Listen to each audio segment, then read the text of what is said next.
CFE al día de hoy ya más de 40 millones de clientes, de los cuales 35 millones aproximadamente se ubican en el segmento que denominamos usuarios de bajo consumo.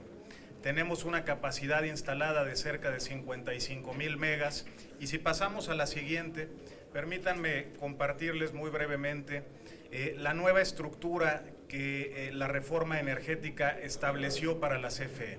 Tendremos a partir de ahora al menos 6 subsidiarias de generación, una unidad de negocios para la central de generación nuclear de Laguna Verde, una empresa subsidiaria de transmisión, una empresa subsidiaria de distribución que tendrá 16 unidades de negocio con contabilidades separadas, lo cual nos permitirá avanzar de manera muy importante en la agenda de reducción de pérdidas de energía, que ha sido uno de los temas en los que hemos venido trabajando en los últimos meses y sobre los que podemos anunciar ya resultados importantes. En el 2012 las pérdidas de energía de la Comisión Federal de Electricidad llegaban al 16%. Esto significaban pérdidas de cerca de 52,000 millones de pesos para la CFE. Hemos avanzado en la disminución de las pérdidas de energía a razón de 1 punto porcentual por año, y en el último corte disponible el indicador se ubica ya en cerca de 12,8%, lo cual representa todavía un reto importante que implica para la CFE pérdidas por cerca de 40,000 millones de pesos al año, pero que nos coloca en una trayectoria que nos permitirá alcanzar niveles de entre 10 y 11% hacia el 2018. Como referencia, los países de la OCDE tienen pérdidas de energía de alrededor de 6%, de manera que hay todavía un trabajo importante por hacer. Pero la reforma energética, además, transforma a la CFE de ser una empresa de electricidad a ser una empresa de energía que puede comprar y comercializar sus propios combustibles. Abre un mercado y una nueva oportunidad para la CFE para capturar eficiencias y para disminuir nuestros costos de suministro. Para ello, tendremos ahora una suministradora básica que se ocupará de llevar la energía eléctrica a los pequeños consumidores en el país y una filial de suministro calificado que se ocupará de los grandes consumidores en México. Hemos establecido también 2 nuevas filiales, la filial CFE Energía y CFE Internacional, que se ocuparán del comercio de los combustibles para la CFE y para terceros. Permítanme destacar 2 características importantes de esta nueva estructura de la CFE. En primer lugar, la generación y la comercialización de la energía eléctrica se abrió a la competencia. Esto quiere decir que las empresas subsidiarias de generación tendrán que competir entre sí y tendrán que competir también con el sector privado. Lo mismo ocurrirá con nuestro suministrador básico y la filial de suministro calificado. La reforma energética en México llega en un momento, a diferencia de otros países que han emprendido reformas similares, en México llega en un momento en el que la demanda de energía eléctrica continúa creciendo. Y esto permitirá acomodar de manera natural el propio crecimiento de la CFE, pero también habrá espacio para la participación creciente del sector privado. El calendario que nos ha establecido la reforma energética, que ustedes ya conocen, implicaba que para el mes de marzo se crearan legalmente este nuevo grupo de empresas, hito que fue cumplido a cabalidad. Tendremos ahora hasta finales del mes de octubre para nombrar a los directores generales y que los consejos de administración de cada nueva empresa se reúnan y comiencen sus trabajos para operar de manera independiente en el mercado, con excepción de las empresas de generación, cuyo plazo para operar de manera independiente en el mercado es finales de este año, de manera que el 1 de enero de 2017 este grupo de empresas deberá estar ya operando de manera independiente en el nuevo mercado eléctrico en México. La semana pasada, y es una de las razones por las que estamos hoy aquí, se hicieron anuncios en relación a la estructura tarifaria de la energía eléctrica. Los anuncios que reportamos implicaban, en primer lugar, que para el 90% de nuestros clientes, que son los usuarios domésticos de bajo consumo, no hay afectación. De 2006 a 2014, las tarifas para este segmento de nuestros clientes crecían a razón de un 4% al año. Este es el segundo año consecutivo en que las tarifas para este segmento de nuestros clientes bajan un 2% por año y acumulan ya una disminución de 4% respecto a las que tenían en diciembre de 2014. Anunciamos también un incremento cuando se comparan las tarifas de agosto de 2016 contra las de agosto de 2015 para el sector industrial de entre 5.2 y 7.5%. Para el sector comercial el incremento fue de entre 7.8 y 9%. Para el sector doméstico de alto consumo el incremento fue de 8.9%. Y quisiera destacar en la siguiente lámina que si tomamos en consideración los 18 meses consecutivos de bajas de tarifas, podemos acreditar que las tarifas de energía eléctrica, incluso después de los anuncios que se hicieron la semana pasada, continúan en niveles más bajos para todos los segmentos de nuestros clientes que el nivel tarifario que presentaban en diciembre de 2014. Y permítanme compartir con ustedes los datos.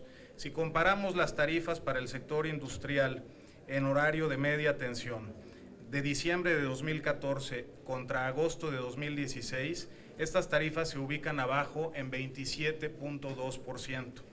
Para la media tensión en el segmento industrial, haciendo la misma comparación de diciembre del 14 contra agosto del 16, la disminución es de 16.5%. Para el sector comercial es de 13.4% en la demanda mayor y de 1.2% para el sector comercial de menor demanda. Para el sector doméstico de alto consumo la disminución es de 1.4% y para los usuarios residenciales de bajo consumo, que repito, son más de 35 millones de clientes, el 90% de la cartera de clientes de la CFE, hay una disminución acumulada de 4%. ¿Y cómo se compara esta estructura tarifaria para el segmento industrial con las tarifas que se tienen, por ejemplo, en los Estados Unidos? Pues bien, en el 2012 había una brecha que colocaba las tarifas eléctricas en México 84% por encima de las tarifas que se tenían en los Estados Unidos. Esta brecha se ha venido cerrando y con los últimos datos disponibles, que son los del mes de mayo de este 2016, la brecha se había invertido y por primera vez en muchos años, las tarifas en México fueron en promedio para el sector industrial 2% más bajas de lo que se ubicaban para ese mismo segmento en Estados Unidos. ¿Y qué pasa si comparamos con diversos estados de la Unión Americana? En mayo de 2016, 28 de los 51 estados en Estados Unidos tenían tarifas industriales más altas que la tarifa industrial promedio en México. Por ejemplo, en el estado de California, mientras que en el 2012 las tarifas eran 13% más baratas, ahora son más baratas en México en 45%. En el estado de Florida, cuando las tarifas en México en el 2012 eran 34% más altas, ahora son 15% más bajas de lo que se ubican en dicho estado. El estado de Texas es un estado digno de comentar porque ahí la brecha fue de 83% en el 2012 y continúa siendo una brecha desfavorable para México de 26%. La gran ventaja del estado de Texas es que tiene yacimientos muy importantes de gas, tiene las centrales de generación de energía eléctrica en el mismo lugar y los costos de la transmisión son costos verdaderamente bajos, lo cual hace una brecha muy difícil de cerrar. Pero en el promedio nacional, como ya comentaba, la brecha se cerró y después de tener tarifas 84% más altas que en los Estados Unidos, ahora son 2% más bajas. Atravesamos en esta fecha los meses del verano en México y esta gráfica les presenta el consumo de 2010 a 2016 a lo largo del año. Las tarifas eléctricas tienen un comportamiento estacional muy importante que se concentra con demanda de energía eléctrica verdaderamente alta comparada con el resto del año en los meses del verano en México. Por eso las comparaciones son importantes de un mes contra el mismo mes del año pasado, pero también esto indica que en algunos casos los recibos de energía eléctrica sencillamente llegan con costos más altos porque justo en el verano tenemos un consumo mayor de la energía eléctrica. De hecho, en la siguiente lámina podemos ver el día en la historia de México con mayor demanda de energía eléctrica, y esto ocurrió apenas el 8 de julio de 2016. Fue una generación que tuvo que ser atendida con 40.800 megawatts, y recuerden en la primera lámina la capacidad instalada de la CFE de 55.000 megawatts que yo les compartía. Esto nos deja un margen de reserva que sin embargo tenemos que fortalecer hacia adelante para poder enfrentar nuevos picos y el crecimiento natural de la demanda de energía eléctrica en México. Para atender esta demanda y para poder alcanzar precios más competitivos de la energía eléctrica, la reforma energética nos da varias oportunidades. Y la estrategia de la CFE para poder continuar ofreciendo un servicio de mayor calidad y con precios más competitivos tiene varios elementos. Un primer elemento tiene que ver con transformar los combustibles que estamos utilizando para migrar al uso de combustibles más baratos y menos contaminantes, como el gas natural. Hoy el gas natural sigue siendo un combustible significativamente más barato que el combustóleo que usábamos con mayor intensidad hace apenas algunos meses y años. En la siguiente. Otra de las estrategias que hemos seguido y que ya mencionaba el secretario Pedro Joaquín Codwell tiene que ver con la expansión del Sistema Nacional de Gasoductos. Este mapa les presenta cuál era la estructura del Sistema Nacional de Gasoductos en el 2012. Tenía una longitud de 11.300 kilómetros, más de la mitad de los estados del país no tenían acceso al gas natural y el sistema no estaba interconectado, lo cual generaba de tiempo en tiempo alertas críticas para el suministro de gas. La CFE, junto con Petróleos Mexicanos, coordinados por la Secretaría de Energía, hemos establecido una agenda muy ambiciosa para expandir esta red nacional de gasoductos. Y el objetivo tiene que ver no solo con poder acceder desde la CFE a un combustible más barato, sino también poder llevar este combustible a clientes industriales a lo largo y ancho del país. Una vez que la estrategia se haya completado y que en el caso de los gasoductos impulsados por la CFE tienen una inversión detonada de cerca de 13.600 millones de dólares, el sistema habrá crecido significativamente.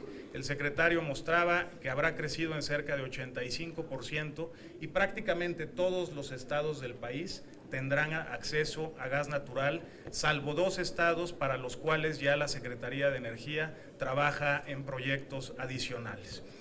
Entonces, un pilar de la estrategia es poder sustituir el combustóleo y el diésel por combustibles más baratos. Un segundo elemento es expandir la red nacional de gasoductos, pero necesitamos también avanzar en la agenda de cerrar las centrales poco competitivas de la CFE, modernizar aquellas que pueden migrar al uso de combustibles más baratos y también detonar nuevas centrales de energía eléctrica. El mapa presenta también cuáles son las 4 centrales de generación que ya convertimos, 3 centrales que estamos por convertir, 6 centrales nuevas de ciclo combinado que ya están en construcción y 3 centrales en color amarillo en el mapa de ciclo combinado que están en licitación. De los 26 gasoductos que se han detonado, 4 gasoductos están ya en operación, 20 están en proceso de construcción y 2 más están por licitarse en los siguientes meses. La suma de estas estrategias nos permite mostrar en la siguiente lámina cuáles